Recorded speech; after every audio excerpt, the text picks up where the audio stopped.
At the airport parking lot, I found my son sleeping in his car with his twins. I asked, "Where is the $300,000 I invested in your startup?" He broke down. "My wife and her family took everything and claimed I'm mentally unstable."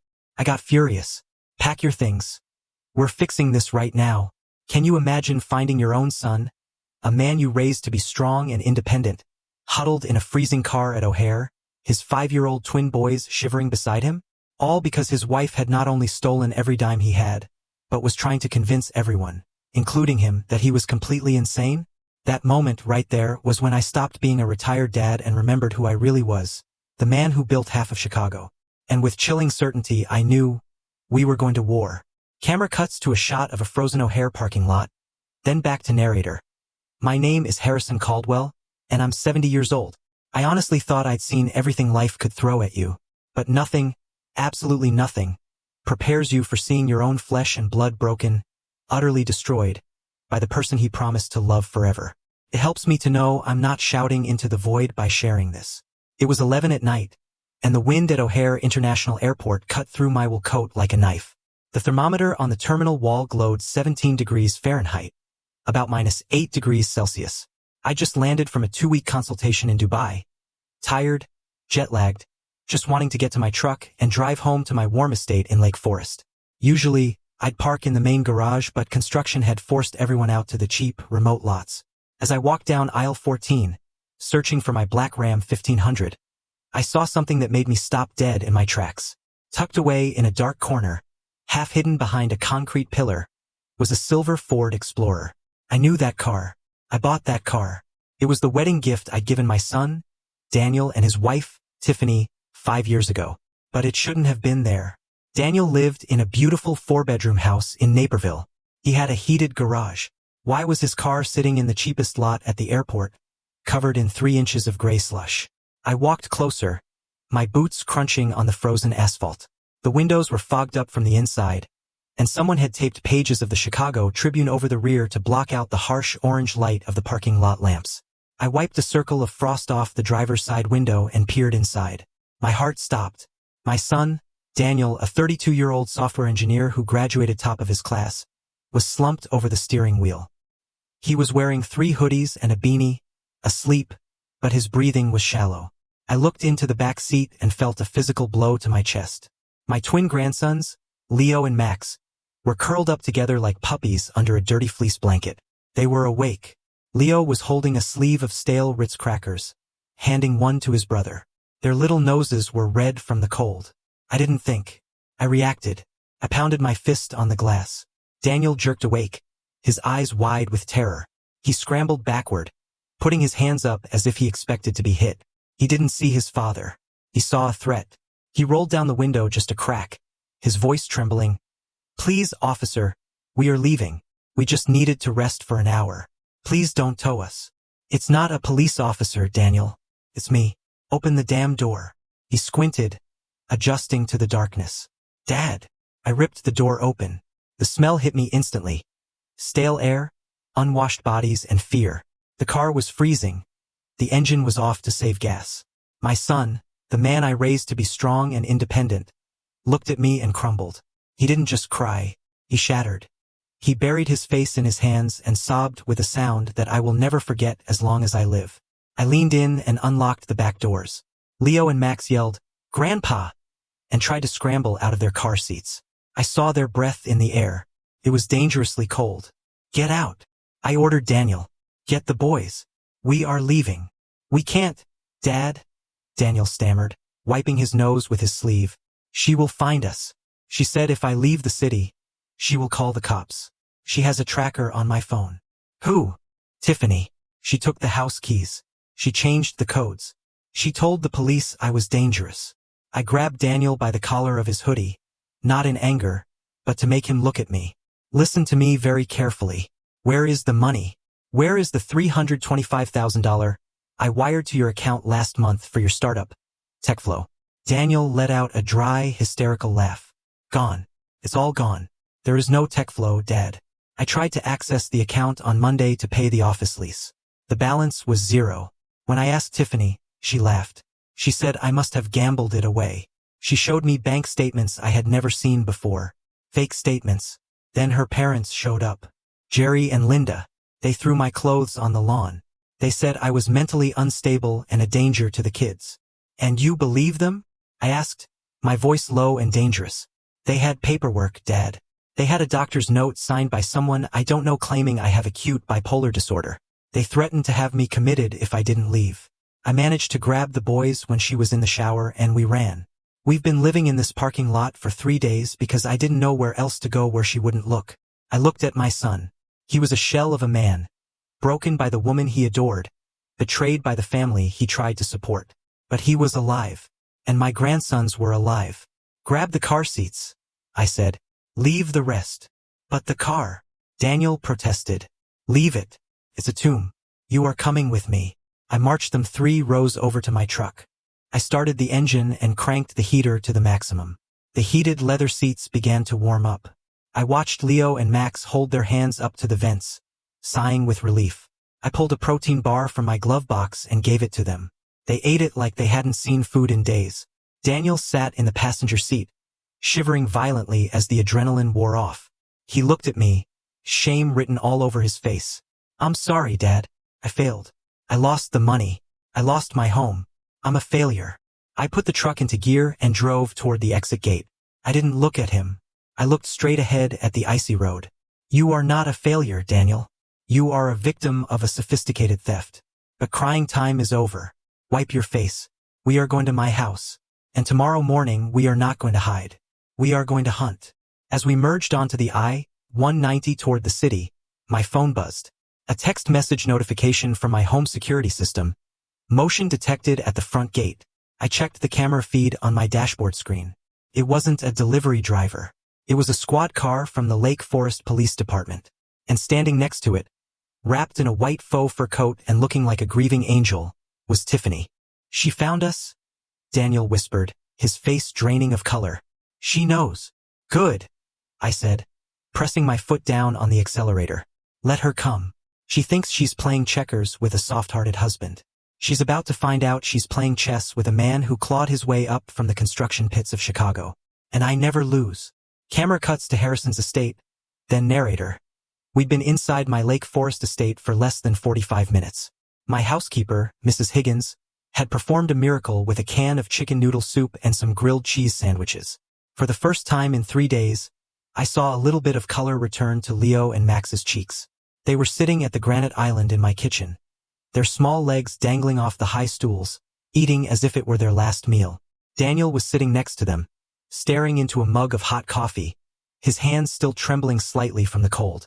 The warmth of the house, the smell of food, the silence of the snow falling outside, it all felt like a sanctuary. I thought we had time. I thought we had at least a night to breathe, to plan, to figure out how to get my son back on his feet. I was wrong. The peace shattered instantly. It started with a low hum in the distance, then grew rapidly into a wail that pierced through the heavy oak doors of my home. Not one, but several sirens. Blue and red lights began to flash against the kitchen windows, painting the snowy lawn in chaotic bursts of color. Daniel dropped his coffee mug. It shattered on the floor, splashing hot liquid onto his boots. But he didn't even flinch. He just looked at me with eyes full of absolute terror and whispered, "She found us." She tracked the phone. Before I could even tell him to stay calm, the front doorbell rang. It wasn't a polite ring. It was a demand. Then came the heavy pounding of fists against the wood. "Open up. This is the Lake Forest Police Department." I walked to the foyer, my boots clicking on the marble. I opened the door to find 3 squad cars blocking my driveway. 3 officers stood on my porch, hands resting near their holsters. And behind them, stepping out of the back of a police cruiser like a tragic heroine in a movie, was Tiffany. She wasn't wearing the clothes of a worried mother who had been searching for her children. She was wearing a pristine beige trench coat that I knew cost more than $2,000, and a cashmere scarf wrapped perfectly around her neck. Her face was a mask of tear-streaked devastation. She ran past the officers toward me, wailing, "Where are they? Where are my babies? Please tell me he didn't hurt them." Officer Miller, a man I donated to for the policeman's ball for 10 years, stepped forward. He looked uncomfortable. "Mr. Caldwell, I'm sorry for the disturbance. We received a frantic 911 call regarding an active kidnapping." Mrs. Caldwell alleges that your son, Daniel Caldwell, abducted their 2 children and has made threats of violence. We have an emergency custody order signed by a judge less than an hour ago. I looked at the paper he shoved toward me. It was a protective order granting Tiffany full temporary custody based on immediate danger. It claimed Daniel was suffering from acute bipolar episodes and was a flight risk. This is ridiculous, I said, keeping my voice level. My son is in the kitchen feeding his children soup. He is not a kidnapper. He is a father protecting his kids from homelessness. Tiffany pushed past the officer, rushing into the house. Leo, Max, Mommy is here. I turned to see Daniel standing in the hallway entrance, shielding the boys behind his legs. When Leo and Max saw their mother, they didn't run to her. They froze. They looked at Daniel, then at her, confused and frightened by the noise and the uniformed men crowding into their grandfather's hallway. He has them, Tiffany screamed, pointing a manicured finger at Daniel. Grab him. He said he would drive the car off a bridge. He is unstable. 2 officers moved past me. Daniel stepped back, raising his hands. No, please. I didn't say that. I just took them to get food. She locked me out. Sir, step away from the children, one officer commanded, his hand on his taser. Daniel looked at me, panic rising in his chest. Dad, tell them she's lying. I stepped between the officers and my son. Gentlemen, stand down. This is my house. My son is unarmed. He is exhausted. He is not a criminal. Mr. Caldwell, Officer Miller said firmly, putting a hand on my arm. Do not interfere. We have a court order. If you obstruct this, we will have to arrest you too, and that won't help your grandkids. I knew he was right. If I got arrested tonight, Daniel would have no one. I had to swallow my rage. I had to step aside. It was the hardest thing I have ever done. I watched as they grabbed Daniel, spun him around, and pushed him against the wall. They handcuffed him in front of his sons. Leo started to scream, "No, Daddy! Leave Daddy alone!" Max started to cry, a high-pitched sound that tore through my heart. Tiffany swooped in. She dropped to her knees, hugging the boys, but her eyes weren't on them. Her eyes were scanning the room, checking the furniture, looking at me. She was performing. It's okay, babies. Mommy is here. The bad man can't hurt you anymore. We are going home. Daniel was struggling, tears streaming down his face. Tiffany, tell them I just wanted to feed them. Why are you doing this? She ignored him completely. She stood up, holding a hand of each twin, and began to walk them toward the door. The boys were dragging their feet, looking back at their father, who was being marched out by the officers. As the police led Daniel to the squad car, Tiffany paused near me. The chaotic noise of the scene seemed to fade for a second. She leaned in close, bringing her face next to mine, as if to give me a hug of gratitude. To the officers watching, it looked like a daughter-in-law seeking comfort from a grandfather. But her voice was a whisper of cold, sharp steel. Dad, she hissed into my ear, I am so sorry you had to see him like this. I tried to protect you from the truth. Daniel has a problem, a serious gambling problem. I pulled back slightly to look at her, but she held my arm tight. He didn't invest that money in a startup, she whispered, her eyes wide with fake concern. He lost it all. Online poker, sports betting. He lost the $325,000 in 2 weeks. He is sick, Dad. He is paranoid. He thinks I am stealing from him because he can't accept what he did. She reached into her oversized designer bag and pulled out a folded stack of papers. She shoved them into my hand. Here, these are the bank statements.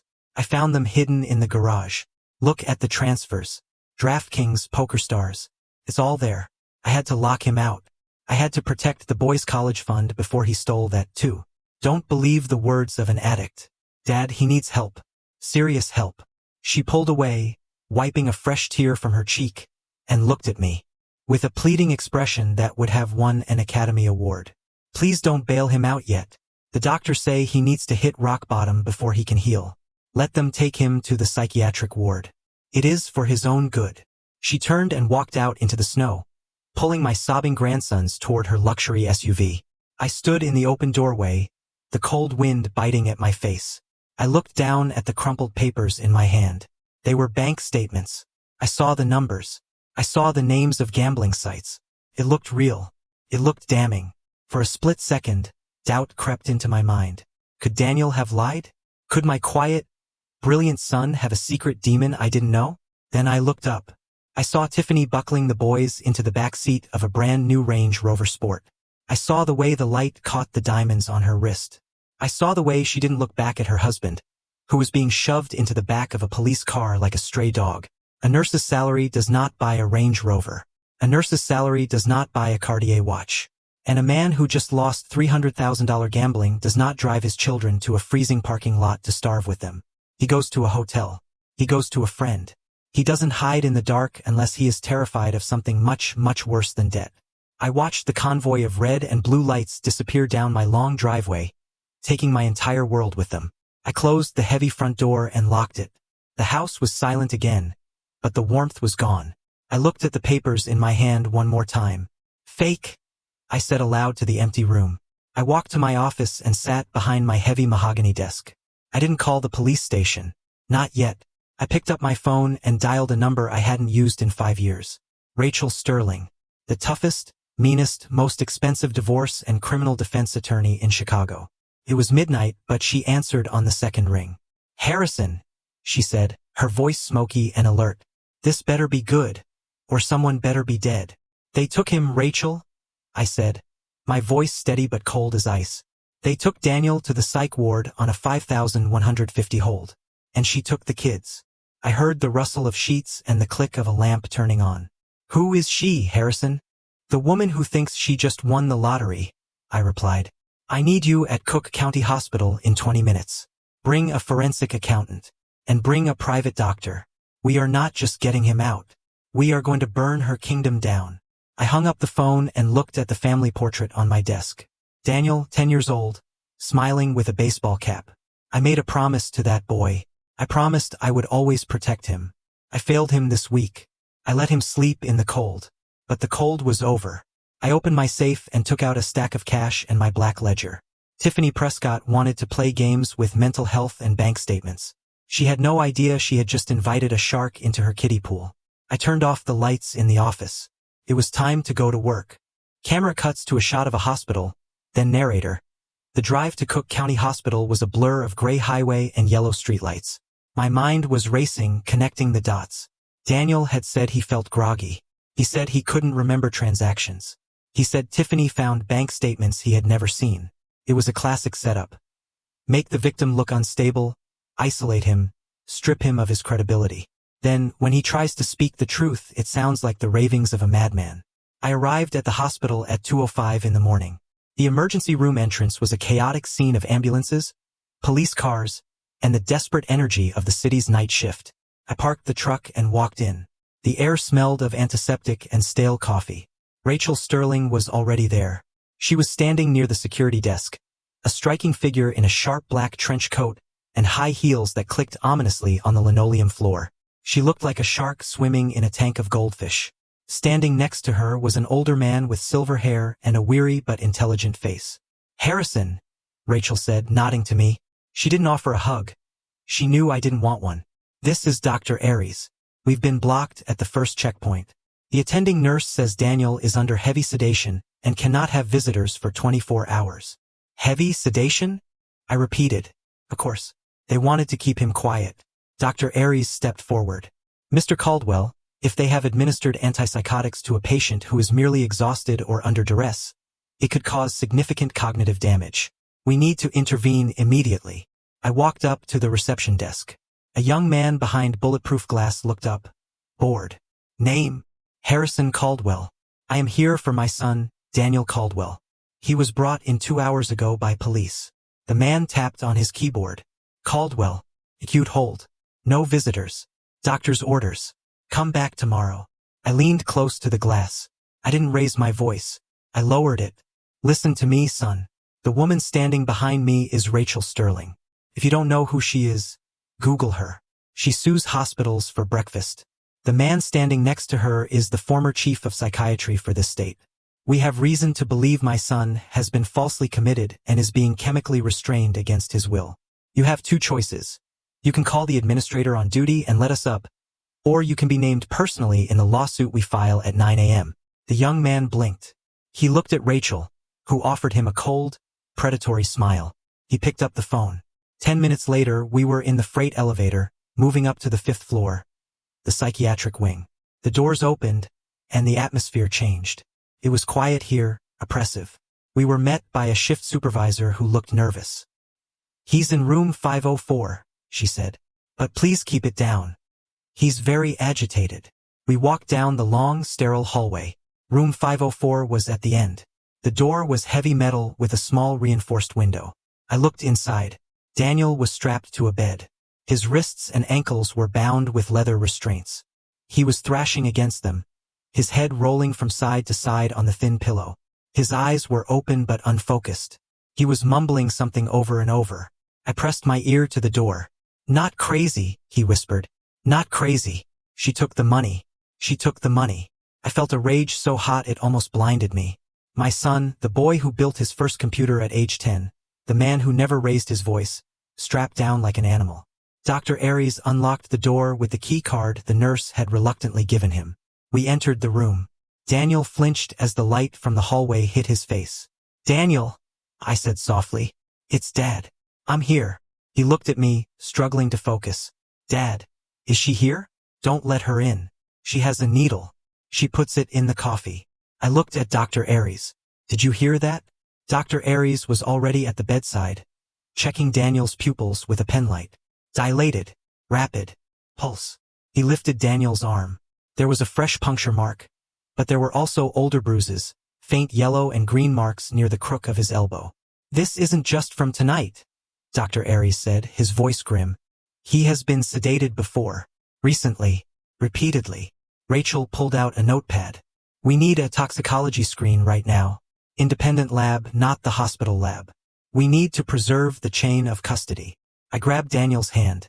It was cold and clammy. "Daniel, listen to me. We are getting you out, but I need you to hold on. I need you to stay awake." He squeezed my hand weakly. "The money, Dad.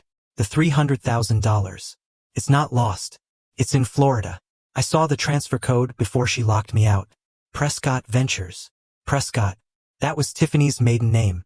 Her parents, Jerry and Linda. I looked at Rachel. "We have a trail."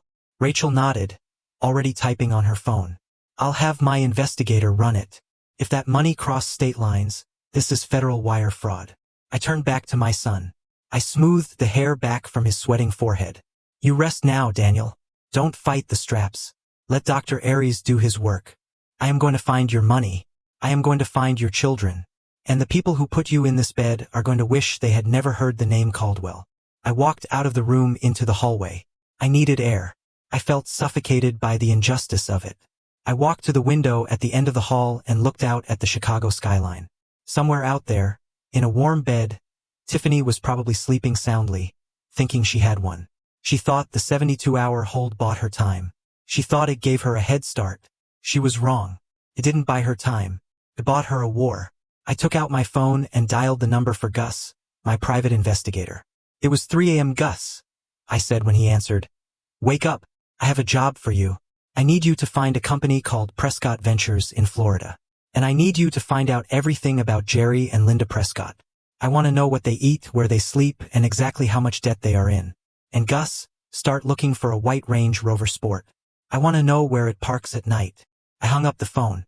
The sun was starting to crack the horizon, painting the sky in bruises of purple and gray. Day 1 of the 72 hours had just begun, and I had a lot of work to do. Camera cuts to a shot of Daniel's face, a mix of fear and confusion, then narrator. The morning sun hit the gray linoleum of the hospital hallway, but it brought no warmth. It was 9 a.m., and we were standing in the office of the hospital administrator, a man named Dr. Vance, who seemed to shrink physically under the predatory gaze of Rachel Sterling. She didn't shout. She didn't pound the desk. She simply placed a thick file on his desk and leaned forward. "Doctor," she said, her voice smooth as silk and just as dangerous. "You have 2 options right now. Option 1 is to continue holding Daniel Caldwell based on a falsified affidavit from a doctor who has been reprimanded 3 times by the medical board. If you choose this, I will have a writ of habeas corpus filed by noon, and by 1 p.m., I will be suing this hospital and you personally for unlawful imprisonment and medical malpractice." She paused to let the threat sink in. Dr. Vance wiped sweat from his upper lip. "Option 2, she continued, "is that you allow Mr. Caldwell's private physician, Dr. Aries, to examine the patient immediately. If Dr. Aries determines that Daniel is not a threat to himself or others, you will discharge him into his father's custody. Right now. Not in 48 hours. Now. The administrator looked at me. I stood by the door, arms crossed, wearing a suit that cost more than his car. I didn't say a word. I just stared at him. He looked back at the file Rachel had put down. He knew who I was. He knew who Rachel was. He picked up his phone and dialed the nurse's station. "Let them in," he muttered. "And prepare the discharge papers if the independent evaluation clears him." 10 minutes later, we were back in room 504. The restraints were gone, but Daniel looked worse than he had the night before. He was sitting on the edge of the bed, his head in his hands, wearing a paper hospital gown that made him look fragile and small. When the door opened, he flinched. "Dad," he croaked. His voice was dry, cracked from dehydration. I walked over and put a hand on his shoulder. Felt bony. He had lost at least 15 pounds in the last month. "I'm here, son. We are leaving. But first, Dr. Aries needs to check you." Daniel looked up. His eyes were bloodshot and rimmed with dark circles. "I'm not crazy, Dad. I swear. I didn't gamble the money. I don't even know how to play poker." "I know," I said softly. "I believe you." Dr. Aries moved efficiently. He pulled the privacy curtain and opened his medical bag. He didn't just check Daniel's heart rate or blood pressure. He took out a pair of surgical scissors and a small plastic vial. "Daniel," Dr. Aries said calmly, "I need a sample of your hair from the root, and I need to draw 2 vials of blood." "Why?" Daniel asked, confusion clouding his face. "Because we need to know what is in your system," I answered for the doctor. "Daniel, think back. The last few weeks. How did you feel in the evenings?" Daniel rubbed his temples. "Tired. So tired. It was weird. I would come home from the office, or the basement where I was working, and Tiffany would be so sweet. She would make me coffee. She bought this fancy hazelnut creamer. She insisted I drink it. She said I looked stressed. "Coffee?" I repeated. "And then what happened?" He frowned, trying to push through the fog in his brain. "I would drink it. Tasted sharp, bitter under the sugar. Half an hour later, the room would start spinning. My legs would feel like lead. I would pass out on the couch. And in the morning, she would show me videos on her phone, videos of me yelling, videos of me throwing things, but I didn't remember doing any of it. She told me I was having manic episodes. She said I was dangerous." Dr. Aries exchanged a dark look with me. "That is not mania, Daniel," the doctor said quietly as he tied a tourniquet around my son's arm. "That is a classic reaction to a high dose of sedatives or dissociative drugs. You weren't having episodes. You were being drugged." Daniel stared at the needle entering his vein. "Drugged? By Tiffany?" "We are going to find out," I said. Dr. Aries filled 2 vials with dark red blood. Then he snipped a lock of hair from the back of Daniel's head and sealed it in an evidence bag. "These samples are going to a private lab in downtown Chicago, not the hospital lab. We maintain the chain of custody. If there is poison in your veins, we will find it." Once the samples were secured, Dr. Aries conducted a rapid cognitive assessment. He asked Daniel the date, the president, to count backward from 100 by 7. Daniel answered everything perfectly, though slowly. "He is lucid," Dr. Aries declared, turning to the nurse who had been watching from the doorway with a scowl. "He is physically exhausted and shows signs of chemical suppression, but he is not psychotic. He is not suicidal. There are no medical or legal grounds to hold him." Rachel stepped forward, holding a clipboard she had materialized from somewhere. "Sign here, nurse. You are releasing him against medical advice according to your charts, but in accordance with independent expert evaluation. If you refuse, I will call the judge right now." The nurse glared at her but signed the paper. "Get him out of here," she snapped. "But if he hurts someone, it's on you." "He won't hurt anyone," I said, handing Daniel a bag of fresh clothes I had brought from home. "The only person who is going to get hurt is the one who put him in here." Daniel changed quickly, jeans, sweater, boots. He looked like a human being again, though a broken one. We walked out of the psych ward 24 hours after he was admitted, bypassing the 72-hour hold entirely. The power of expensive lawyers and the truth is a formidable combination. As we reached the lobby, my phone buzzed. It was a text from Gus, the investigator. I stopped to read it. Found the money trail. It didn't go to any gambling site. It went to a shell company in Delaware called Prescott Ventures. And Harrison, you are going to want to sit down for the rest. I didn't sit down. I put the phone in my pocket. We walked out into the biting Chicago winter air. The wind hit us, but this time it felt like freedom. Where are we going? Daniel asked as he climbed into my truck. Home. No, I said, locking the doors. Tiffany knows where I live. She has the police on speed dial. She will claim you escaped. She will try to drag you back. We are going to the safe house. I drove us into the city, merging onto the Kennedy Expressway.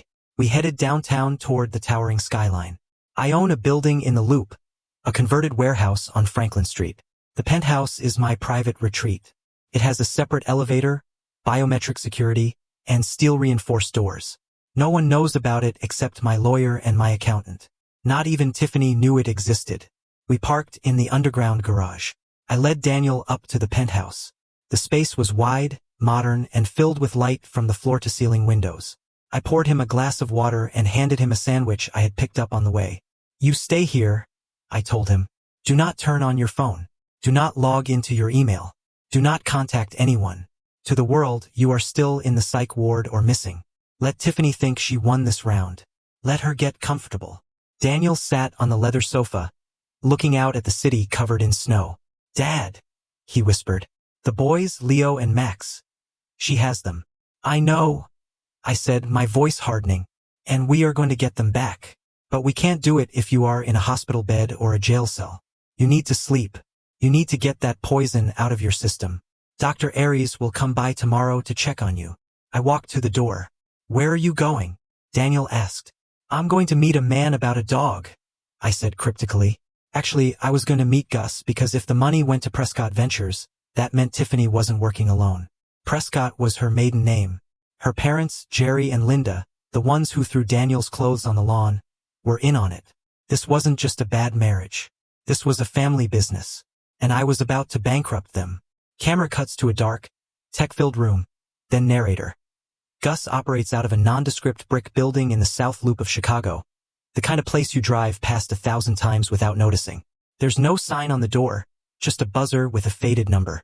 I arrived at 4 o'clock in the morning, my eyes burning from exhaustion, but my mind was wide awake. The smell of stale coffee and ozone hit me as I walked into his office. It was a room filled with servers, humming quietly in the dark, and wall-to-wall monitors glowing with streams of data. Gus was sitting behind a desk buried under stacks of paper, looking like he hadn't slept in a week. He didn't offer me a drink. He didn't ask how I was doing. He just swiveled his chair around and pointed to the largest screen on the wall. Sit down, Harrison, Gus said, his voice gravelly and serious. You're not going to like this, but you paid for the truth, so here it is. I sat on a folding metal chair, leaning forward, my hands clasped tightly together to stop them from shaking. Show me, I said. Gus typed a command, and a map of the United States appeared on the screen. A red line traced a digital path from Chicago to the East Coast. Let's start with TechFlow, Gus began. The revolutionary software startup your son invested $325,000 in. According to the paperwork Daniel signed, it's a limited liability company registered in Delaware. That's standard for tech companies. Tax benefits, privacy. It all looks legitimate on paper. He zoomed in on the map, focusing on a street address in Wilmington, Delaware. But when I ran a physical verification of the registered address, I didn't find a server farm. I didn't find a software lab. I found this. He pulled up a Google Street View image. It was a rundown strip mall. The address corresponded to a business called Suds and Duds, a coin-operated laundromat next to a liquor store. I stared at the image. A laundromat. My son's future. My hard-earned money. Invested in a place that smelled of bleach and cheap detergent. TechFlow is a shell, Gus said flatly. It has no employees, no product, no intellectual property. It was incorporated 3 weeks before you wired the money. And the registered agent is a lawyer in Miami who specializes in setting up ghost companies for people who don't want to be found. So, it was a scam from day one, I said, feeling a cold, hard knot of rage tighten in my stomach. It gets worse, Gus said. He tapped another key. The red line on the map shot down the coast all the way to Florida. I tracked the wire transfer you sent to Daniel's account. He moved it to the TechFlow account on Monday, thinking he was funding operations. The money sat in the TechFlow account for exactly 12 minutes. Then it was wire transferred out in a single lump sum to... Where? I asked. To a corporate account in Miami held by an entity called Prescott Holdings LLC. Gus replied. Prescott? I whispered. Tiffany's maiden name. Exactly, Gus said. Now, Prescott Holdings sounds impressive, but it's just a holding company for a single asset. A failing construction firm owned by one Jerry Prescott. Jerry, my father-in-law. The man who sat at my Thanksgiving table and ate my turkey. The man who threw my son's clothes on the lawn and called him mentally unstable. Gus pulled up a spreadsheet. It was a bank ledger. He had hacked into their transaction history. I didn't ask how he did it. I didn't care. Here's where your money went, Harrison. It didn't vanish into the ether. It went on a shopping spree. Look at the line items. Leaned in closer, my eyes scanning the rows of numbers.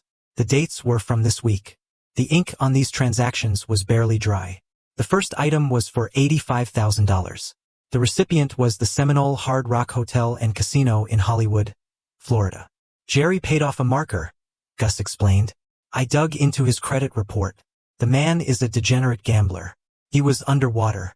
He was facing foreclosure on his house. And he had bookies breathing down his neck. Your money saved his kneecaps. I felt a wave of nausea. Tiffany had looked me in the eye and told me Daniel had a gambling problem. She had printed out fake statements to frame my son for the very vice her own father was drowning in. It was a projection of the highest order. A lie so bold it was almost impressive. Keep reading, Gus said. The next item was a wire transfer for $112,000 to Land Rover Gold Coast in downtown Chicago. I closed my eyes. The white Range Rover Sport. The car I saw her driving tonight. The car she put my grandsons in. She bought it with my money. She stole from her husband, devastated his life, and then treated herself to a luxury SUV to drive away from the wreckage. And the rest? I asked, my voice barely a whisper. Gus highlighted a series of transactions. $45,000 to Royal Caribbean Cruise Lines. A booking for the owner's suite on the Icon of the Seas for next month. 5 passengers. Jerry, Linda, Tiffany, Leo, and Max. They're going on vacation, I said, the realization hitting me like a hammer. They destroyed my son, had him committed to a psych ward, stole his inheritance, and now they're planning to take my grandsons on a tropical cruise to celebrate. There's more, Gus said, scrolling down.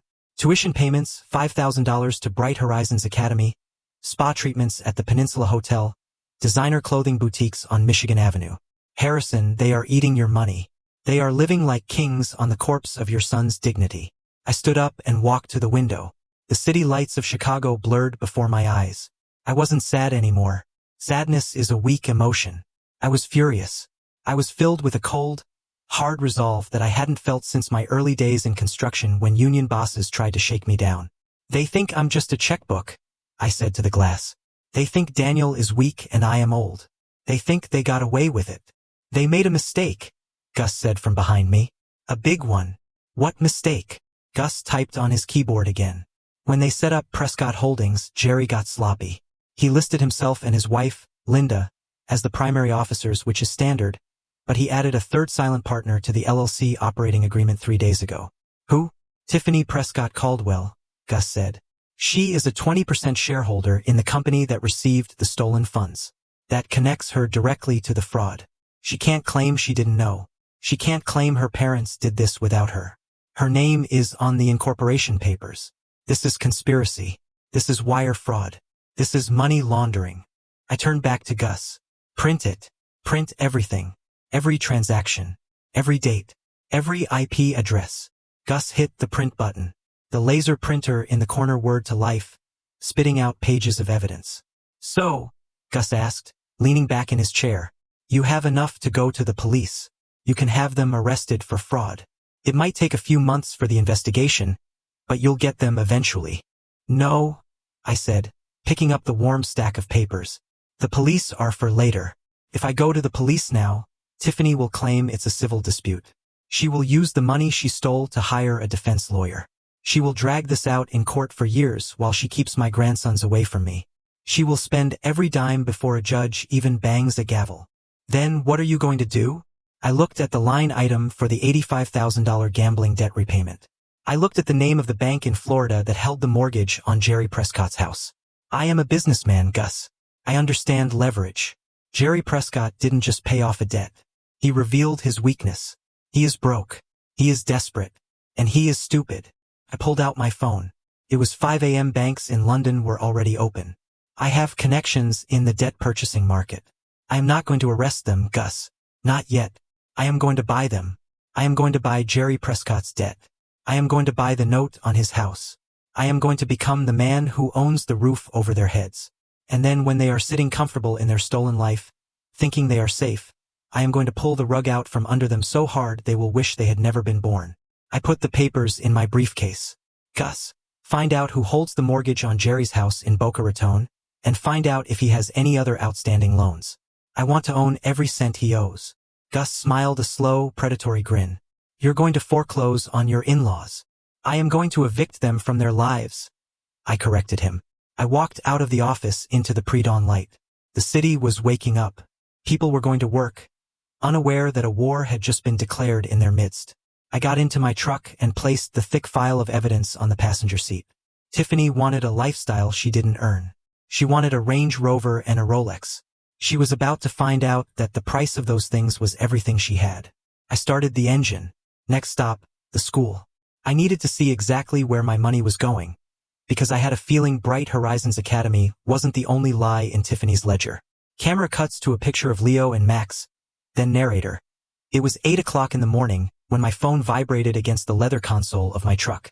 I was parked 3 houses down from the home I had helped Daniel buy, the engine idling quietly, the heater battling the Chicago freeze. I picked up the phone.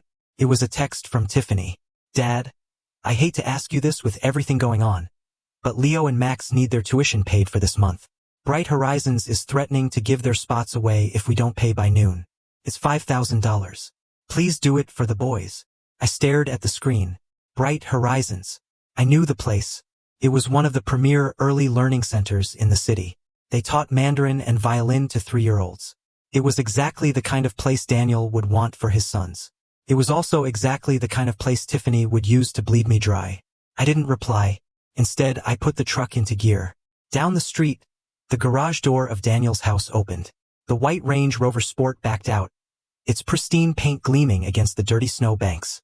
Tiffany was behind the wheel, wearing large sunglasses and looking every inch the grieving, stressed mother she pretended to be. She turned left, heading toward the highway. I followed, keeping 2 cars between us. I expected her to head north toward the suburbs where Bright Horizons had its campus, but she didn't. She merged onto the Dan Ryan Expressway and headed south. We drove past the skyline, past the tourist spots, past the gentrified neighborhoods.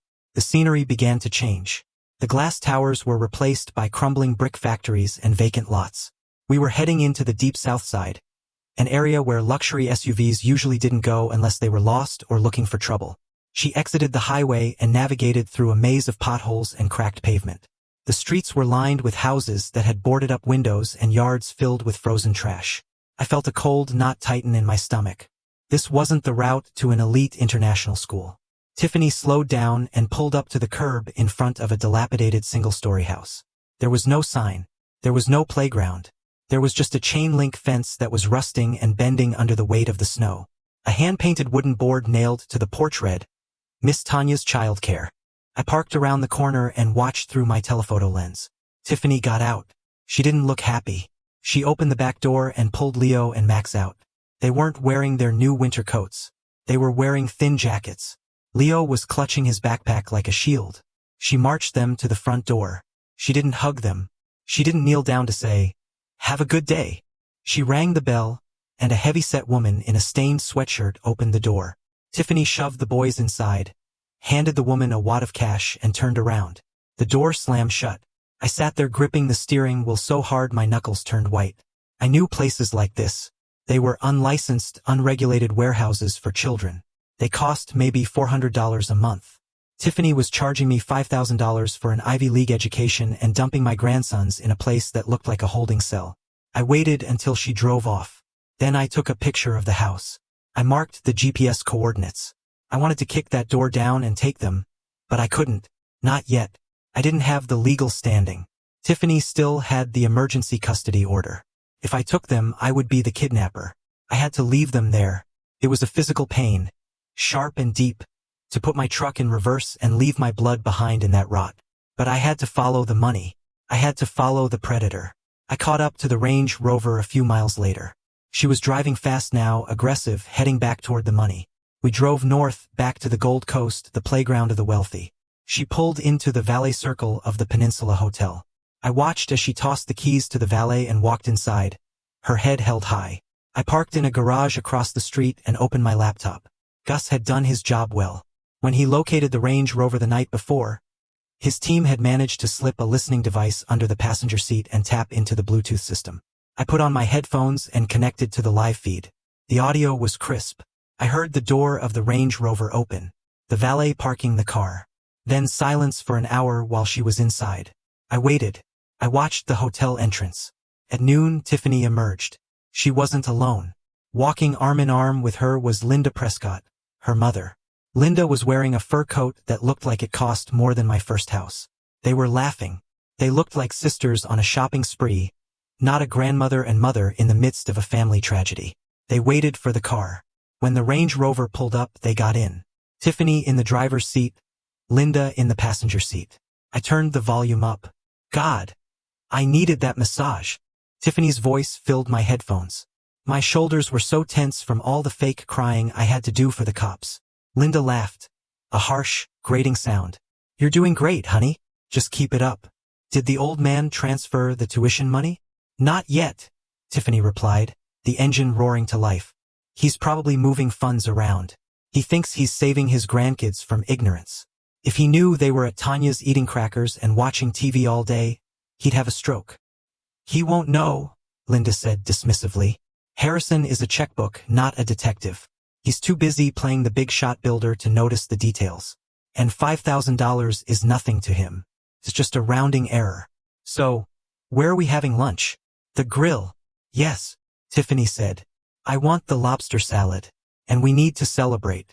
Jerry called. He said the bank is off his back thanks to that idiot Daniel's seed money. I started my truck and followed them, keeping a safe distance. They were heading to Gibson's, a steakhouse where the bill for lunch would easily feed a family for a month. How is Daniel? Linda asked. The tone of her voice changed. It wasn't casual anymore. It was conspiratorial. Is he still in the psych ward? He got out, Tiffany said, sounding annoyed. His dad got some high-priced lawyer to spring him, but it doesn't matter. He's a wreck. I saw him before the cops took him. He couldn't even form a sentence. He was drooling. Good, Linda said. That means the dosage is right. You have to keep it up, Tiff. If he gets clear-headed, he might start remembering things. He might start looking at the accounts again. I don't know how I'm going to dose him if he isn't living at home, Tiffany said. He'll come back, Linda assured her. He has nowhere else to go. He is weak. He loves you. He will come crawling back, begging for forgiveness. And when he does, you be the sweet, forgiving wife. You make him a nice dinner. You make him his favorite coffee. And you put a little extra of the special sweetener in it. I felt the blood drain from my face. Special sweetener? That stupid Daniel, Linda continued, chuckling darkly. He probably thinks he's going crazy. He probably thinks he has genetic bipolar disorder. It's hilarious.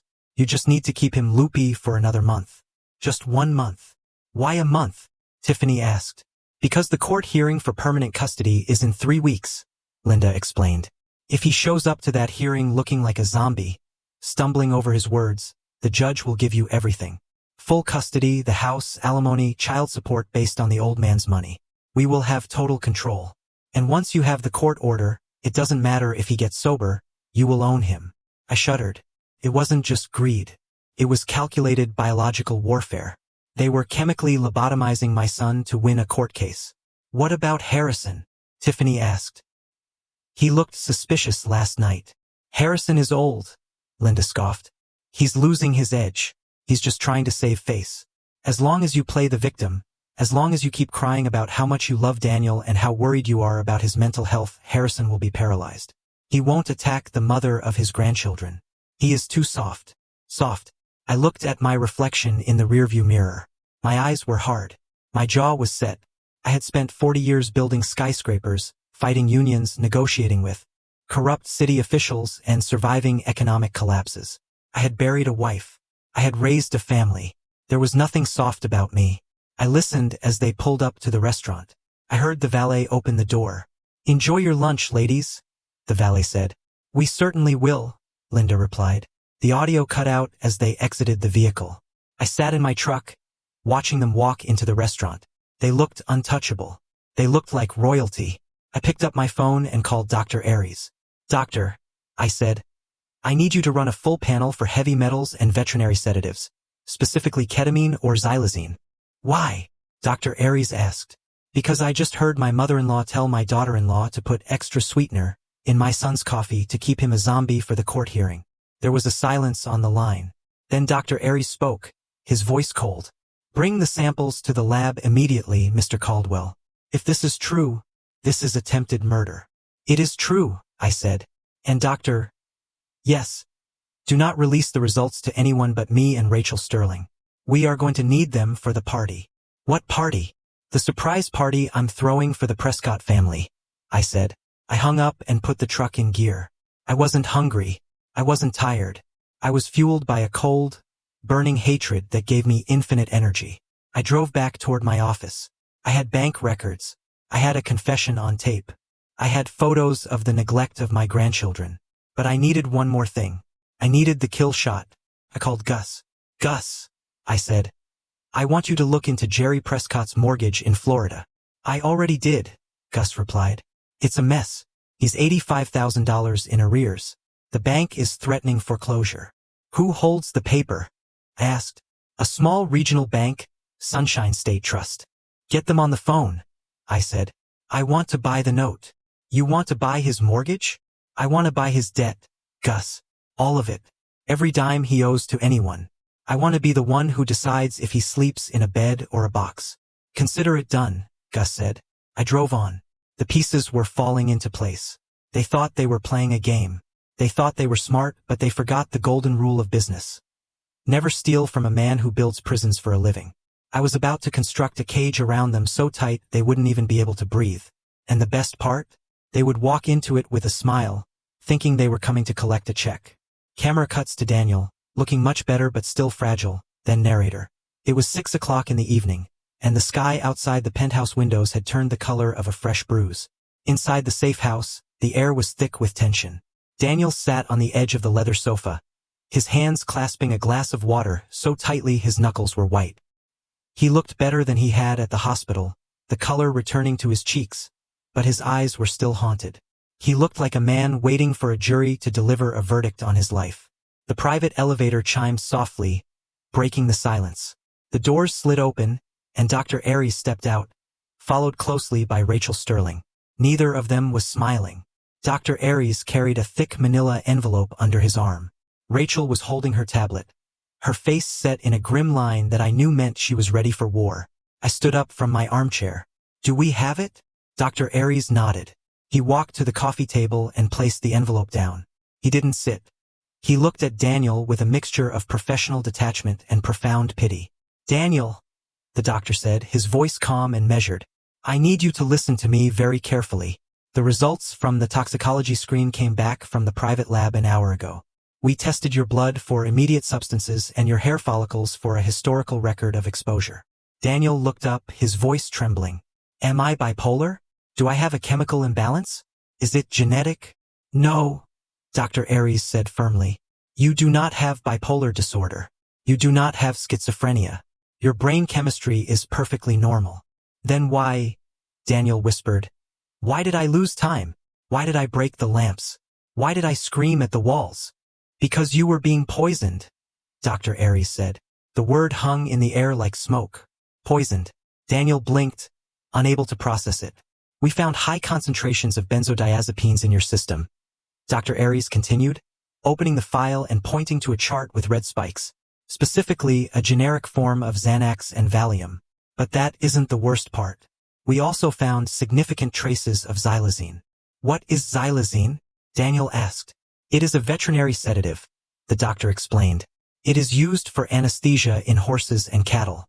It is a muscle relaxant and a central nervous system depressant. In humans, when mixed with benzodiazepines, it causes extreme lethargy, memory loss, and periods of confusion. But as it wears off, it causes a rebound effect. Agitation, aggression, hallucinations. It mimics a psychotic break perfectly. I felt the blood in my veins turn to ice. Xylazine. That was the special sweetener Linda had laughed about. They were treating my son like livestock. This wasn't recreational, Dr. Aries said, tapping the paper. The hair analysis shows a pattern. The dosage started low 3 months ago and increased steadily. Peaked last week. The timing corresponds exactly with your supposed episodes. Someone was administering this to you daily, likely in a liquid to mask the taste. The coffee, Daniel whispered. His face went gray. Every night she made me coffee. She bought that hazelnut creamer. She said it was to help me relax after working on the code. She would stand there and watch me drink it. She wouldn't let me put the cup down until it was finished. He stared at the floor, his eyes wide with horror as the memories flooded back. She would film me, Daniel said, his voice rising in panic. I remember now. I would be stumbling around the living room, feeling like my head was full of cotton, and she would be standing there with her phone, recording me. She would ask me questions like, "Why are you so angry? Daniel, why do you want to hurt us?" But I wasn't angry. I was terrified. I couldn't feel my legs. He stood up abruptly, knocking the glass of water onto the floor. It shattered, but he didn't notice. She did this, he shouted. She did this to me. She told everyone I was crazy. She told the police. She told her parents. And she was poisoning me the whole time. This constitutes attempted murder, Rachel said from the corner, her voice cold and sharp. Or, at the very least, aggravated assault with intent to cause great bodily harm. This report proves that the videos she has are not evidence of your insanity. They are evidence of her crime. But Daniel wasn't listening to the legal strategy. The reality of the betrayal hit him physically. He clutched his stomach, doubling over. The woman he loved, the mother of his children, the person he slept next to for 5 years, had been systematically destroying his mind to steal his money. She had watched him deteriorate. She had comforted him while holding the poison. I think I'm going to be sick, Daniel gasped. He ran for the bathroom. I heard the door slam, followed by the violent sounds of retching. He was purging the betrayal. He was vomiting up the last remnants of the life he thought he had. I looked at Dr. Aries. Is there permanent damage? Physically, he will recover, the doctor said. The liver is resilient. But psychologically, Harrison, I don't know. To be gaslit on this scale, to be made to believe you are losing your own mind, it leaves scars. He will need therapy, a lot of it. I walked to the bathroom door. It was quiet now. I pushed it open gently. Daniel was sitting on the floor, leaning against the tub. His face was wet with sweat and tears. He looked like a child again, small and broken. Dad, he choked out. She tried to turn me into a vegetable. She wanted to lock me away forever. How could she do that? How could anyone do that? I sat down on the cold tiles next to him. I put my arm around his shoulders and pulled him close. He wept into my shirt, his body shaking with deep, racking sobs. Because she is evil, son, I said softly. Because she doesn't have a soul. She saw you as an obstacle to a paycheck. I let him cry until there were no tears left. I let him mourn the death of his marriage. Then I handed him a towel. Wipe your face, Daniel. He took the towel and scrubbed his face hard, as if trying to erase the last few days. He looked at me. His eyes were red, but the fear was gone. It was replaced by something else, something harder, something I recognized. It was hate. What do we do, Dad? He asked. She has the boys. She has the house. She thinks I'm in a padded room. I stood up and offered him a hand. He took it and pulled himself up. He stood tall. We are going to use her arrogance against her, I said. She thinks she has won. She thinks you are incapacitated. She thinks I am a confused old man who just wants to keep the peace. I led him back out to the living room. Rachel and Dr. Aries were waiting. Dr. Aries, I said, I need you to certify these results. I want an official affidavit stating that Daniel was poisoned. Consider it done, the doctor said. And Rachel, I continued, I need you to prepare a petition for emergency custody, based on imminent danger. But do not file it yet. Why not? Rachel asked. We have the smoking gun. Because if we file it now, she will run, I said. She will take the remaining money and disappear with the boys. Or worse, she will claim the results are faked. We need to catch her in a lie she can't escape. We need a confession, or something close to it. How? Daniel asked. I looked at the file on the table. I looked at the city lights burning outside. We are going to give her exactly what she wants. She wants control. She wants money. She wants you out of the picture. So we are going to offer it to her. I walked to the window. Tomorrow, I am going to pay a visit to Tiffany. I am going to play the role of the defeated, disappointed grandfather.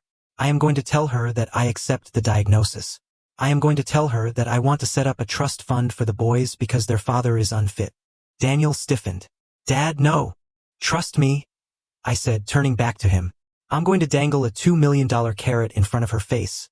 And when she opens her mouth to take a bite, I am going to snap the trap shut. I looked at Rachel.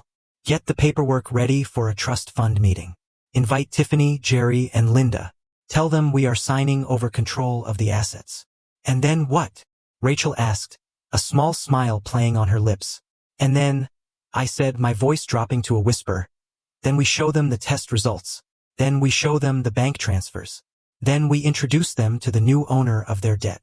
I walked over to Daniel and put my hands on his shoulders. Stop crying, son. You are done being the victim. Tonight you sleep. Tomorrow you suit up because the next time you see your wife, you are not going to be the husband she drugged. You are going to be the witness who sends her to prison. Daniel nodded. He took a deep breath. His jaw set. Okay, Dad, he said. Let's go hunting. Camera cuts to Harrison driving, a determined look on his face, then narrator. It was Thursday afternoon when I pulled my black Ram truck into the driveway of the Colonial House in Naperville. The house looked exactly as it had the day I bought it for Daniel and Tiffany.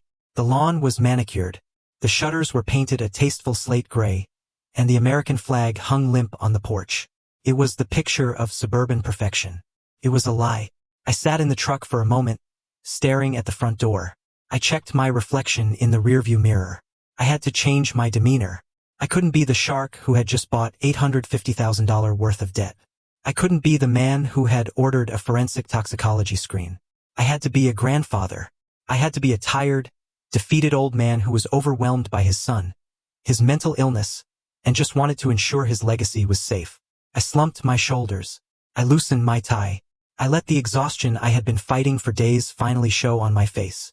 It wasn't hard to act tired. The rage was exhausting. I walked up the path and rang the doorbell.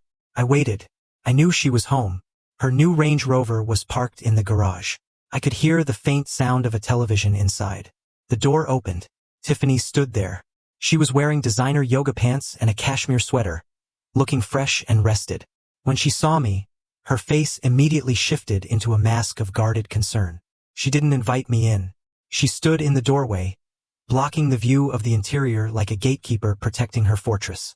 Harrison, she said, her voice cool. I didn't expect to see you. Is Daniel? Is he back in the hospital? I looked down at my boots, avoiding her eyes. I let out a heavy sigh. Can I come in, Tiffany? I asked, keeping my voice low and devoid of energy. I just need to sit down for a minute. I've been doing a lot of thinking. She hesitated. She scanned the driveway to make sure I was alone. Seeing no police, no lawyers, just a broken old man, she stepped back. Of course, Dad. Come in. I walked into the foyer. The house smelled of expensive candles, vanilla and sandalwood. It was clean, immaculate. There were no toys on the floor. It didn't look like a home where children lived. It looked like a staging area for a real estate sale. Where are the boys? I asked, looking toward the living room.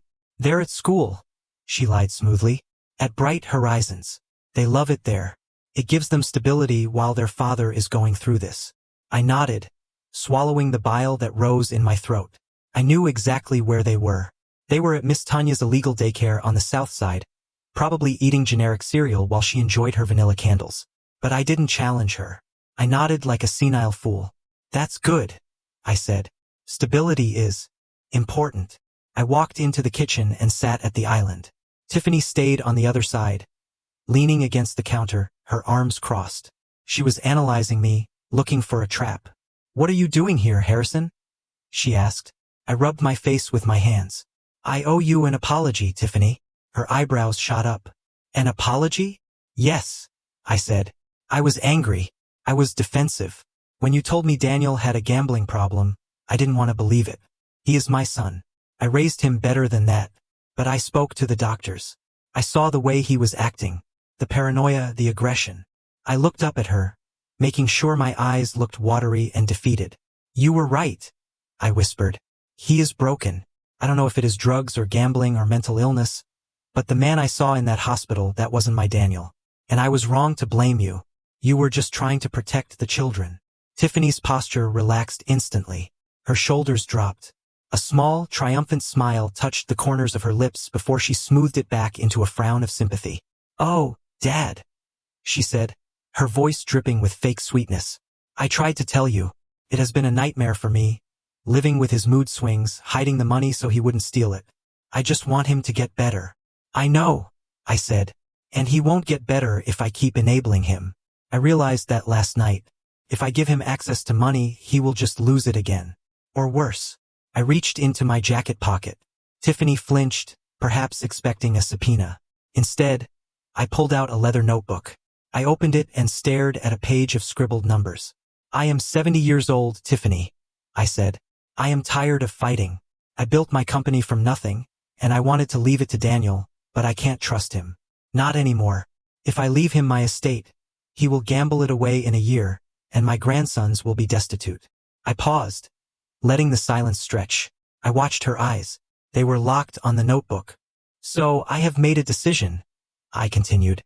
I am going to bypass Daniel completely. I want to set up an irrevocable trust for Leo and Max. I want to secure their future so that no matter what happens to Daniel, they will go to the best colleges. They will have cars. They will have houses. They will have everything I worked for. Tiffany leaned forward. A trust fund. Yes, I said. I am prepared to seed it with $2 million immediately. Cash. $2 million. The number hung in the air between us. I saw the physical reaction in her body. Her pupils dilated. Her breathing hitched. It was the reaction of an addict seeing a fix. That is very generous of you, Harrison, she stammered. The boys deserve it. Yes, they do, I said. But there is a problem. A trust needs a trustee. Someone to manage the investments. Someone to authorize the expenses. It can't be Daniel. He is legally incompetent right now. And I am too old. I might not be here in 10 years. I looked at her directly. It has to be you, Tiffany. You are their mother. You are the only responsible adult left in this equation. I want to name you the sole trustee.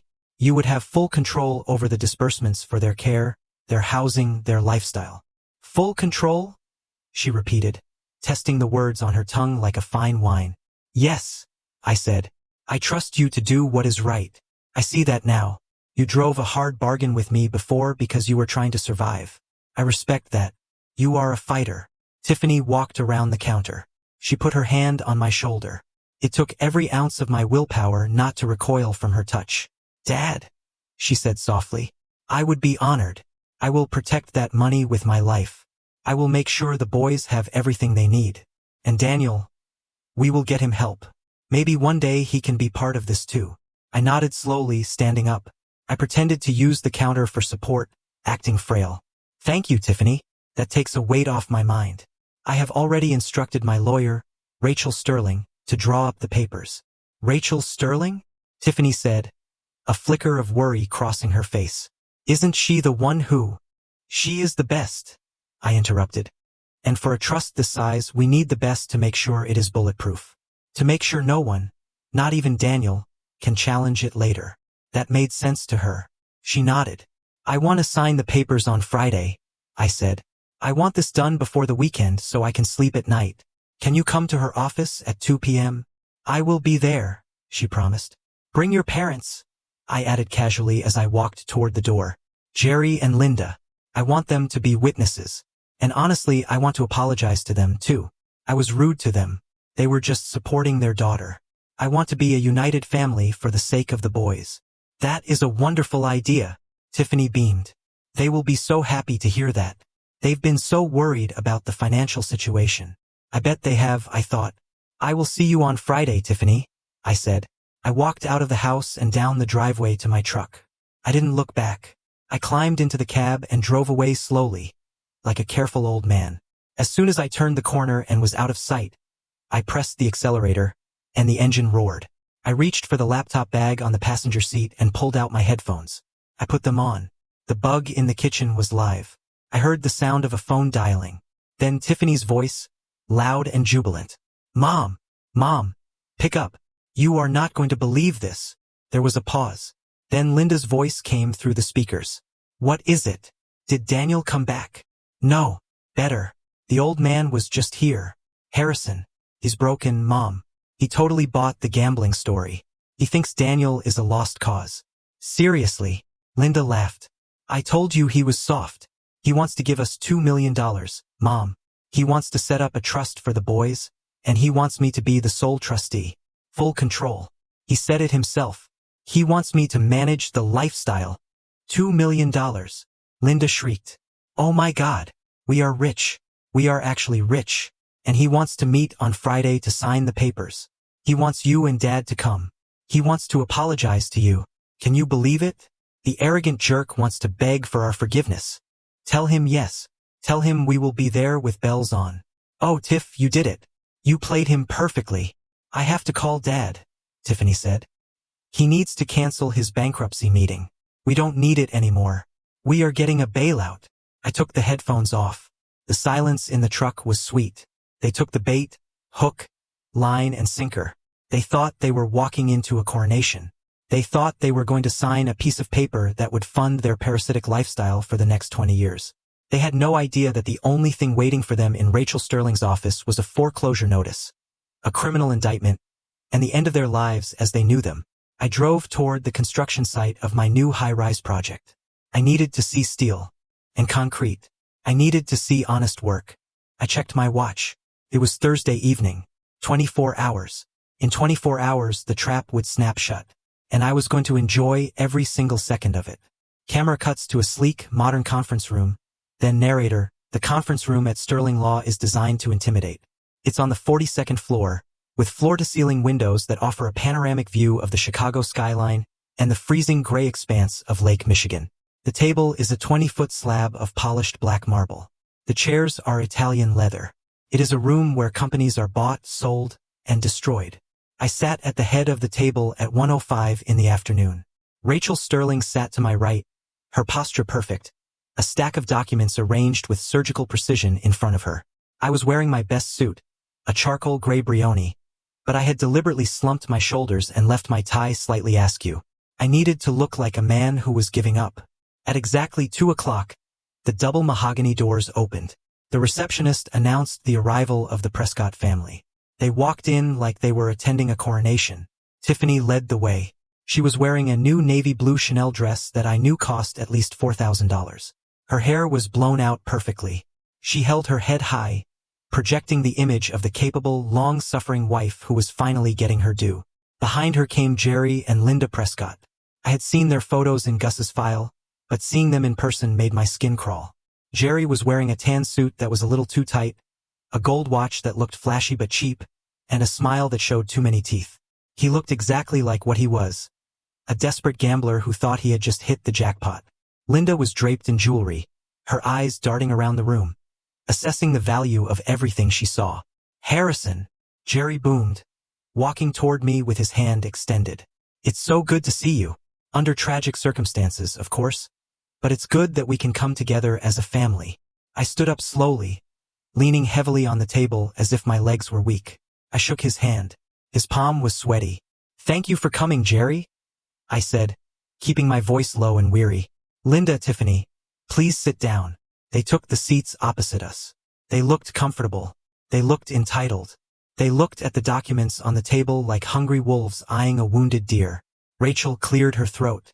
She didn't smile. Let us begin, she said, her voice professional and cold.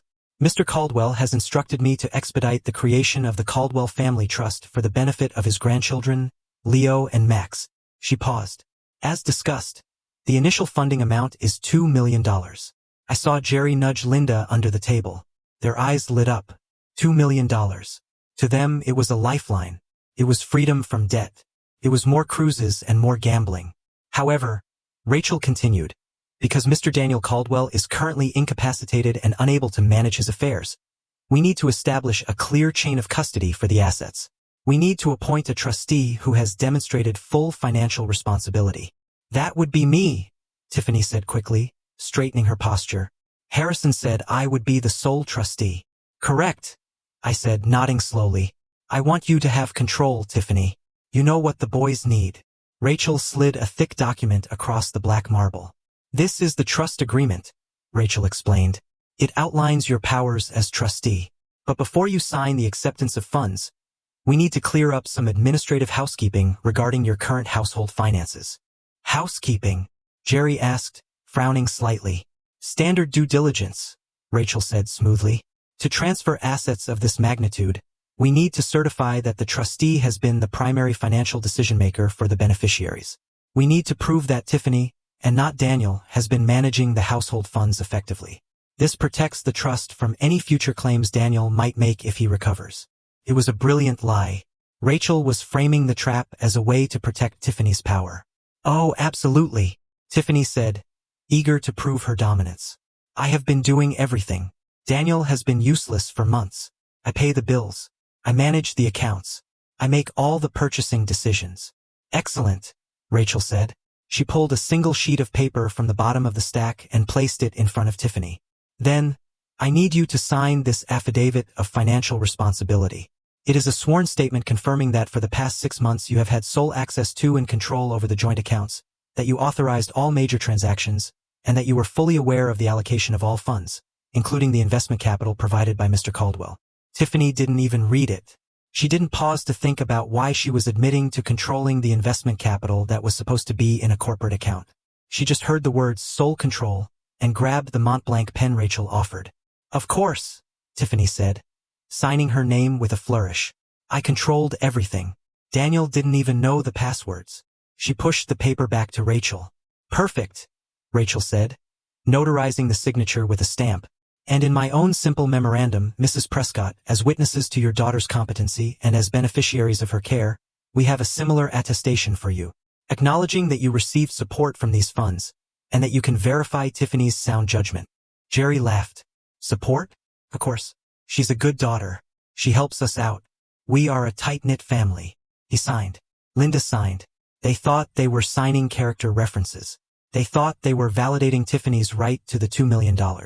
In reality, they had just signed a confession. Tiffany had admitted under oath that she controlled the money, meaning she couldn't blame the theft on Daniel. Jerry and Linda had admitted to receiving the stolen funds, destroying any plausible deniability that they thought it was a gift or a loan. They had just wrapped themselves in a legal straitjacket. Rachel collected the papers. She placed them neatly in a folder and closed it. The sound of the folder snapping shut echoed in the silent room. Now about the check, Jerry said, rubbing his hands together. Do we get that today? The bank closes at 5. I looked at Jerry. I looked at the greed etched into every line of his face. I looked at Tiffany, who was smiling at me like the cat who had eaten the canary. I sat up straighter. I adjusted my tie. I rolled my shoulders back, shedding the posture of the defeated old man. I took a deep breath, filling my lungs with the cold, clean air of the skyscraper. The mask dropped. I looked Jerry dead in the eye. The warmth was gone from my face. The confusion was gone. All that was left was the predator. There is no check, Jerry, I said, my voice strong and steady. The smile froze on his face. What? There is no trust fund, I continued. There is no $2 million, and there is no bailout. Tiffany looked confused. But you said the papers. I pointed to the folder Rachel was holding. Those papers? Those aren't trust documents, Tiffany. Those are confessions. You just admitted under penalty of perjury that you controlled the $325,000 I gave Daniel. You admitted you spent it. You admitted you authorized every transaction. That means you can't say Daniel gambled it away. You just confessed to grand larceny and wire fraud. The color drained from Tiffany's face so fast she looked like a corpse. What is going on? Linda screeched. Harrison, have you lost your mind? No, Linda, I said. I found it. Just like I found the transactions to the Hard Rock Casino. Just like I found the invoice for the Range Rover. Just like I found the tuition payments you didn't make while my grandson sit in a basement daycare. I stood up. I walked to the window and pressed a button on the wall. The blinds retracted, flooding the room with harsh afternoon light. You thought I was a senile old man you could manipulate? I said, turning back to face them. You thought you could drug my son, frame him for insanity, and steal my fortune. You thought you were playing a game. You forgot one thing, Tiffany. I built this city. I deal with sharks and gangsters and corrupt politicians every day. Compared to them, you are just a greedy child. Jerry stood up, his face turning red. I'm leaving. Come on, Linda. We don't have to listen to this. We're going to sue you. Sit down, Jerry, I barked. The command was so loud, so authoritative, that he actually sat back down before he realized what he was doing. You aren't going anywhere, I said, because we haven't even started. That was just the appetizer. Now it is time for the dessert. I nodded to Rachel. She opened the conference room door. But it wasn't the police who walked in. Not yet. It was Daniel. He walked in wearing a suit, clean-shaven, clear-eyed, and looking stronger than I had ever seen him. He wasn't the broken man from the parking lot. He wasn't the drugged victim from the hospital. He was a father who had come for his children. He walked to the table and stood next to me. He looked at Tiffany. She shrank back in her chair, terrifying recognition dawning in her eyes. Hello, Tiffany, Daniel said. His voice was ice. How was the coffee this morning? I hear you ran out of sweetener. The trap was sprung. The door was locked. And now the execution could begin. Camera cuts to Tiffany's horrified face, then narrator. The silence in the conference room was shattered by the arrival of Daniel. Tiffany looked at him as if he were a ghost. She had been so sure he was locked away, drooling in a hospital bed, that seeing him standing tall, wearing a suit, and looking at her with cold fury broke something in her brain. She tried to speak, but only a strangled noise came out. Jerry recovered first. He slammed his hand on the table, trying to muster some bluster. This is entrapment. This is harassment. We signed those papers under duress. We're leaving. Not yet, Jerry, I said, picking up a remote control. We haven't even gotten to the entertainment portion of the evening. I pressed a button. The large 85-inch screen on the wall flickered to life. The audio was crisp and clear, booming through the surround sound speakers. It was the recording from the Range Rover. He will come crawling back, begging for forgiveness. Linda's voice echoed through the room. And when he does, you be the sweet, forgiving wife. You make him a nice dinner. You make him his favorite coffee. And you put a little extra of the special sweetener in it. I watched Linda. Her jaw dropped. Her hand flew to her mouth. She looked at the screen, then at me, then at the hidden microphones she now realized must have been everywhere.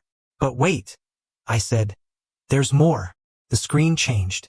Now it showed a spreadsheet, a forensic accounting of every dime stolen from Daniel. The wire transfer to Prescott Ventures, the payoff to the Hard Rock Casino, the down payment on the Range Rover, the cruise tickets. It was all there, laid out in undeniable black and white. And finally, the piece de resistance. I clicked the remote one last time. The screen displayed the toxicology report from Dr. Aries, the red spikes showing the benzodiazepines, the high levels of xylazine, the horse tranquilizer. The room was so quiet you could hear the air conditioning hum. This, I said, pointing to the screen, is proof of attempted murder, poisoning, systematically destroying a human being's mind for profit. Tiffany started to shake. It wasn't a tremble. It was a violent, full-body shudder. She looked at her parents, desperate for them to fix it, but they were frozen in their own horror. You can't prove I did it, she whispered, her voice thin and reedy. Anyone could have put that in his coffee. He did it to himself. He is an addict. Nice try, Tiffany, Daniel said, stepping forward. But we checked the canister of hazelnut creamer in the kitchen. The one you insisted only I use. The lab found enough xylazine in it to knock out a thoroughbred. And your fingerprints are all over the hidden stash we found taped under the sink. Jerry stood up again, his face purple. We are leaving right now. You can talk to our lawyer. We are done here. Actually, Jerry, I said, my voice dropping to a conversational tone that was far more terrifying than a shout. You have a bigger problem than lawyers. You have a housing problem. Housing problem? He spat. What are you talking about? My house is fine. I paid the arrears. You paid the arrears with stolen money? I corrected him. Which means the payment is fraudulent and can be clawed back. But that doesn't matter anymore because you don't owe the bank. You owe me. I slid a single piece of paper across the table toward him. It was the assignment of mortgage. I bought your debt yesterday, Jerry.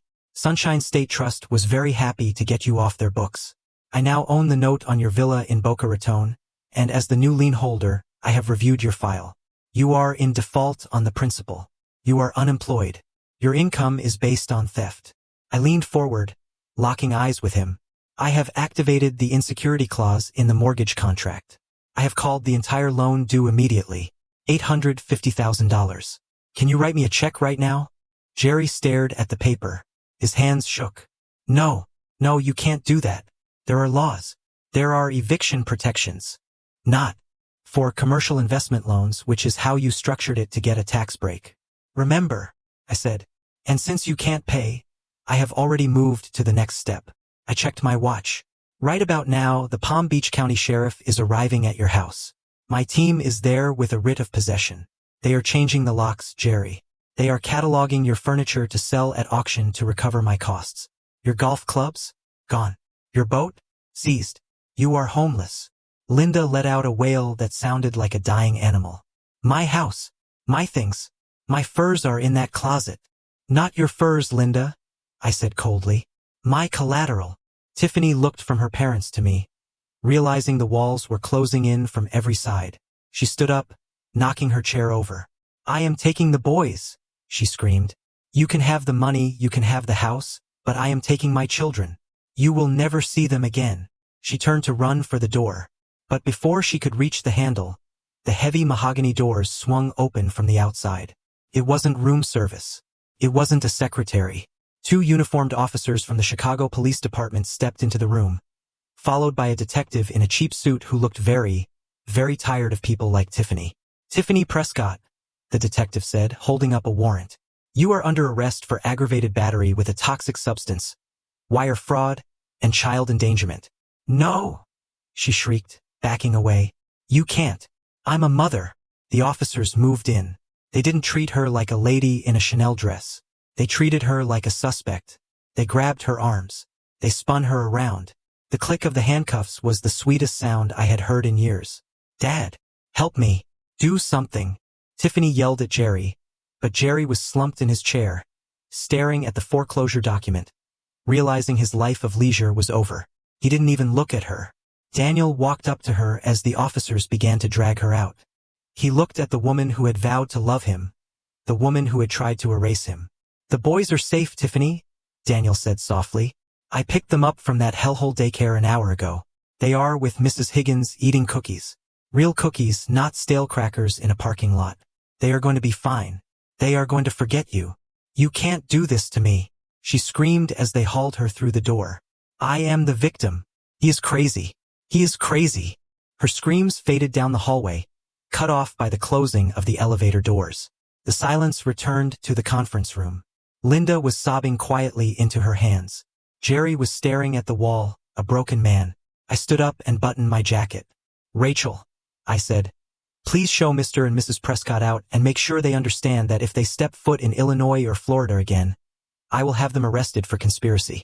They have 24 hours to vacate the state. Where will we go? Linda whimpered. We have nothing. I looked at them with zero sympathy. I hear the weather is nice in North Dakota, I said, and I hear they are hiring at the gas stations. It is honest work. You should try it sometime. I walked out of the room, Daniel by my side. We didn't look back. We took the elevator down to the lobby and walked out into the cold Chicago afternoon. The wind was still biting, but for the first time in a week, the sun felt warm on my face. It is over, Dad, Daniel said, taking a deep breath. No, son, I said, putting my arm around him. It is just beginning. Now we rebuild. And as we walked toward my truck, I knew that the hardest part of the construction was done. We had cleared the rubble. We had removed the rot. Now we could lay a new foundation. A foundation built on truth, on strength, and on the unshakable bond of a father and son who had walked through fire and come out the other side, not as victims, but as kings. Camera cuts to a busy construction site, then narrator 6 months is a lifetime in the construction business. In 6 months, you can dig a foundation deep enough to anchor a skyscraper, pour the concrete that will hold up the sky, and see the steel skeleton of a new legacy rise against the Chicago horizon. It's enough time to tear down a rotting structure and build something unbreakable in its place. I stood on the edge of my newest site in the West Loop, the wind whipping off Lake Michigan. But this time the cold didn't bite, felt fresh, felt like the future. The noise of the city was drowned out by the symphony of industry that has been the soundtrack of my life. Jackhammers, diesel engines, the shouting of foremen, the rhythmic clang of steel on steel. To some people, it's just noise. To me, it's the sound of progress. It's the sound of winning. I adjusted my hard hat and looked across the chaotic yard. I wasn't looking at the building. I was looking at the man standing in the center of the activity. Daniel was wearing a white hard hat and a neon safety vest over his dress shirt. He was holding a tablet in one hand and pointing to a set of blueprints with the other, directing a crew of rough-necked ironworkers who had been in the trade for 30 years. These were men who could smell weakness from a mile away. 6 months ago, they would have eaten him alive. They would have smelled his fear. Today, they were nodding. They were listening, because the man talking to them wasn't the trembling victim I had pulled out of a frozen car at O'Hare. He wasn't the drugged husband stumbling through his own home. He was a Caldwell. He stood tall, his shoulders back, his voice projecting over the roar of the machinery. He had found his spine again. It had been forged in the fire of betrayal, and tempered by the fight for his children. I looked toward the site trailer, a heated mobile office parked near the gate.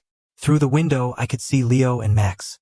They were sitting at a drafting table, playing with a set of miniature die-cast cranes I had bought them. They were laughing. They were warm. They were safe. They didn't ask about their mother anymore. Children are resilient, but they are also intuitive. They knew who protected them, and who treated them like luggage. They knew who abandoned them in a basement daycare, and who brought them home. Tiffany was currently residing in the protective custody wing of the Cook County Jail. Her request for bail had been denied 3 times. The judge, a woman with zero tolerance for child endangerment, had looked at the toxicology reports proving she poisoned Daniel and declared her a flight risk and a danger to the community. She was facing 15 years for attempted murder and fraud. She had aged 10 years in 6 months. The Botox had worn off, the hair dye had faded, and the arrogance had been replaced by the hollow look of someone who knows they have lost everything. She was no longer the queen of the suburbs. She was inmate number 4829. As for Jerry and Linda, justice had been less formal but equally brutal. With their house foreclosed and their assets frozen by the civil suits Rachel Sterling had filed on my behalf, they had been forced to leave Florida. The last I heard, they were living in a Section 8 housing complex outside of Gary, Indiana. Jerry was working part-time at a hardware store, and Linda was cleaning houses. It was a steep fall from the country club, but gravity is unforgiving when you build your life on theft. Daniel finished with the foreman and walked toward me. His stride was confident. He didn't look like a software engineer who had lost a startup. He looked like a partner. "Dad," he said, wiping dust from his sleeve. "I finished the beta test on the site management software." I looked at him. When he first came to work for me after the legal dust settled, he wanted to just be a laborer. He wanted to work with his hands, to forget his mind. But I told him no. I told him to use his gift. I told him to build something that would make this company better. "And?" I asked. He turned the tablet toward me. The screen displayed a complex 3D model of the supply chain and labor allocation. "It works," he said, a genuine smile breaking across his face. "By optimizing the delivery schedules and automating the vendor payments, we cut overhead by 15% in the first quarter. That's almost $2 million in savings on this project alone." 15%, I repeated, impressed. "That's not bad for a startup." "It's better than TechFlow," Daniel said, his smile fading slightly into a look of serious gratitude. "It is real. It is mine." He looked over at the trailer where his sons were playing. "I got the final custody decree yesterday," he said quietly. "Full legal and physical custody. Tiffany gets no visitation until her criminal trial is concluded, and even then, it will be supervised." I nodded. "It is done then." "It is done," he agreed. He looked at me, and for a moment I saw the little boy I used to take to baseball games. But behind that, I saw the man who had walked through hell and come out carrying his children. "Thank you, Dad," he said. "Not for the money, not for the job, but for waking me up, for making me fight." I reached out and put a hand on his shoulder. Felt solid, strong. "You did the fighting, Daniel. I just gave you the ammunition." I looked him in the eye. "But remember the lesson, son. It is the most expensive lesson you will ever learn. So don't waste it." "What is that?" he asked. "Never let anyone else define your worth," I said. "Not a wife, not a partner, not even your father. You define who you are by what you build, by who you protect, and by what you refuse to tolerate. You are a Caldwell, and Caldwells do not break."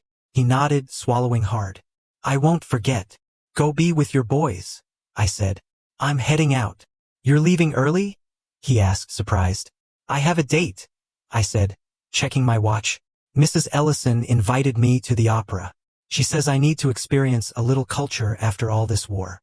Daniel laughed. It was a good sound. Go have fun. We got this. I walked away from the noise and the dust, heading toward my truck. I climbed in and started the engine. As I pulled out of the construction site, I looked back one last time. I saw my son standing amidst the steel and concrete, the master of his domain.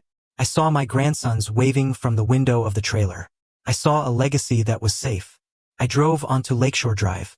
The sun was beginning to set behind the skyscrapers, casting long shadows over the city I helped build. The water of Lake Michigan turned a deep, bruised purple. It was a beautiful city, a tough city. The last 6 months had cost me a fortune in legal fees, bought debt, and sleepless nights. It had cost me the illusion of a happy, extended family. It had forced me to be ruthless in ways I thought I had left behind. But as I merged into traffic, feeling the power of the engine beneath me and the peace in my heart, I knew the truth. It was worth every penny. I turned on the radio, found a jazz station, and drove into the twilight. The war was over. The bad guys had lost, and the good guys? We were just getting started.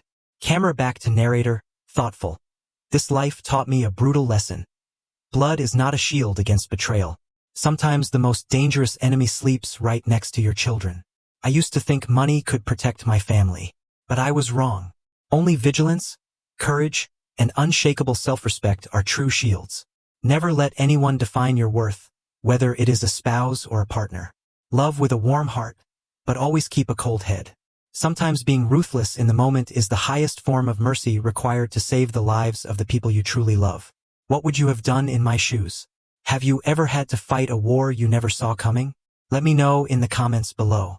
I really want to hear what you think. Outro music begins.